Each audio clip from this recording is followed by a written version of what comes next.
my people, it's me, Anja. My pronouns are she and her, and welcome back to my channel for a new recent reads video.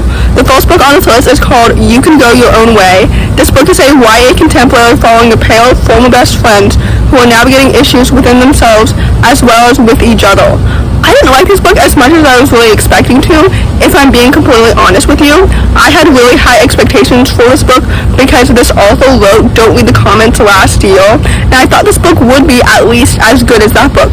However, I rated Don't Read the Comments 4 stars, and I ended up rating this book 3 stars because it just wasn't that good, and honestly, I should have DNF'd this book when I wanted to.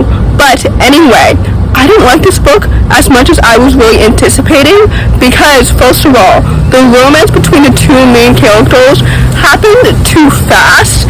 It only happened during the last 30 or 20% of the story, so as a result, the ending of the story felt very abrupt.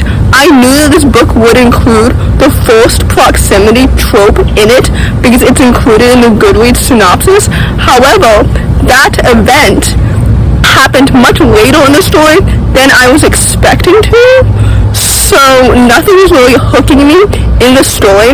Even though the two characters were well developed and were distinct, I didn't really ship them, nor did I really love them, so I wasn't really fully emotionally attached to them as I really wanted to. So essentially, this book was disappointing and I didn't really love it as much as I was really expecting to, which I keep repeating because I don't know how else to describe how I felt about this book. Basically, it was disappointing and I rated it 3 stars.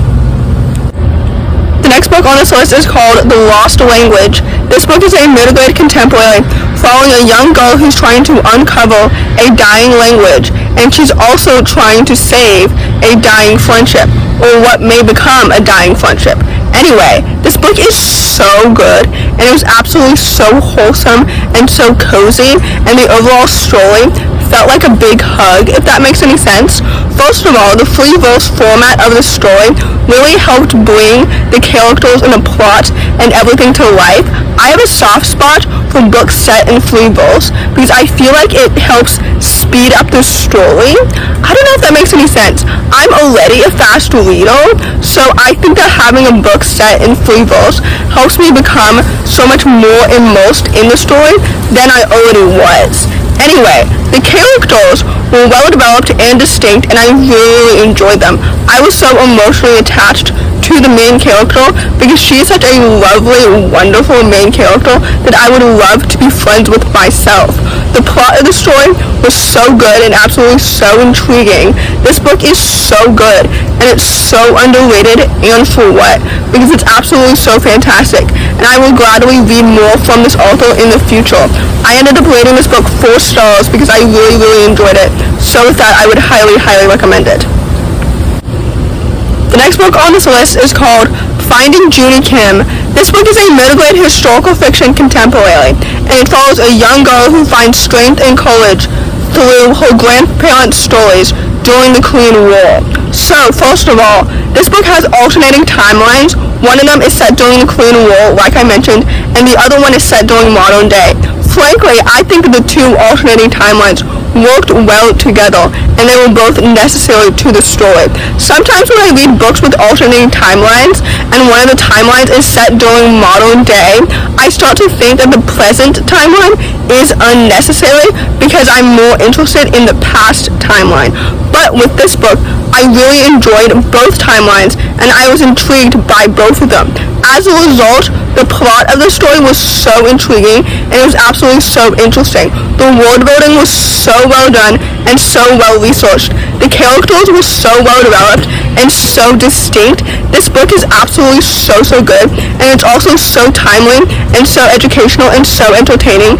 I think it's so important to read historical fiction to understand how we got here today and how the past paints the present and the future. I don't know if that makes any sense at all. But anyway, I really enjoyed this book, and I ended up rating it 4 stars, and I would highly, highly recommend it.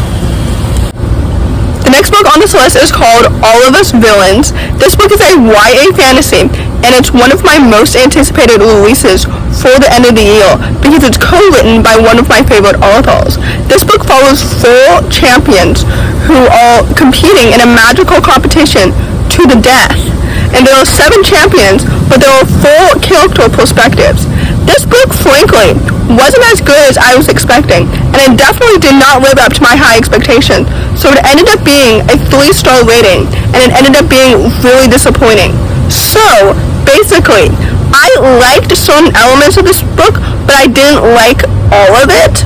So, first of all, I did enjoy the world building, and I did enjoy how the plot was action-packed and fast-paced and very intriguing, and we love to see it.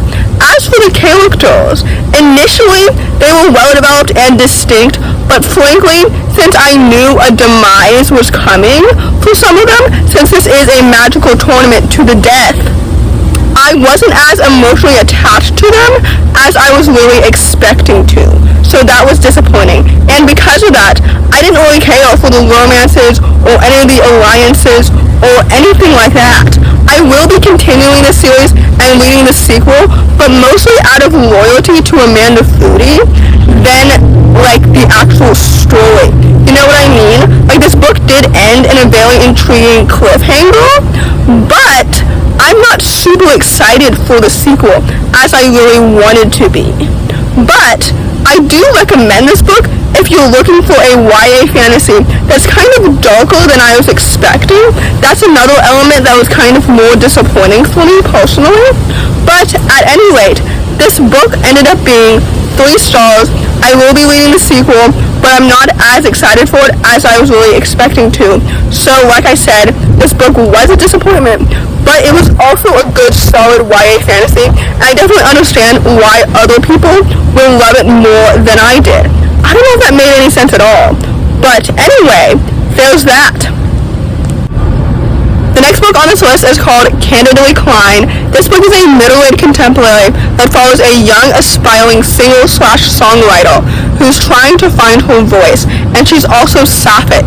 This book was so good, and I really, really enjoyed it. First of all, the main character is such a wonderful, lovely, well-developed, distinct main character that I was so emotionally attached to, and we love to see it. Second of all, the plot was so intriguing, and it was absolutely so thrilling, and I was so immersed into the story. Third of all, the sapphic representation was so well done and so lovely and absolutely so wholesome, and I really, really enjoyed it. We love to see it. I've mentioned this before, but I love it when a book has casual representation in it. I knew that this story would have sapphic representation in it before reading it, but I really enjoyed how the main character's sexuality wasn't the biggest part of the story, but it also wasn't the smallest part of the story either. Like, it wasn't just tossed in there to be there and then it was never developed. You know what I mean? Like, this story had great sapphic representation, and we love to see it. This book is also so underrated, and for what? It's absolutely so good, and I will gladly read more books from this author in the future if she continues to write middle grade. I ended up rating this book 4 stars because I really, really enjoyed it, and with that, I would highly, highly recommend it. The last book on this list, but certainly not the least, is called Catch the Light. This book is a YA contemporary that follows a young girl who moves across country and falls in love with somebody new who throws her entire life out of order. This book was so good. I ended up rating it 4 stars, which was a nice, unexpected surprise. I think this book was so surprising to me because I didn't add it to my TBR months ago or anything like that. I just read it on a whim, and I ended up really enjoying it and becoming so absolutely immersed into the story. Reading the story reminded me of being so immersed in reading Breathless by Jennifer Niven last year. This book was absolutely so good. The plot was so intriguing and so immersive. The characters are so well developed and so distinct. I was so emotionally attached to the main character because she is such a lovely, well developed, distinct main character. The romance was so well developed and absolutely so cute. The family relationships between, for example, the main character and her younger sister, or the main character and her mom, were so well developed, and I was so intrigued and so invested in the story every single second. This book is so good, and again, it's absolutely so underrated, and with that, I would highly, highly recommend it, because I ended up rating it 4 stars. So, in conclusion, unfortunately, my 2 least favorite books on this list were All of Us Villains and You Can Go Your Own Way. As for all the other books on this list, I rated them all 4 stars, and they were all pretty memorable, so I don't have one that was the most memorable. So anyway, if you enjoyed this video, please don't hesitate to give it a big thumbs up. Comment down below the grapes emoji if you made it all the way to the end of the video. Thanks for watching. Subscribe to my channel if you're new, and I'll see you in my next video. Bye!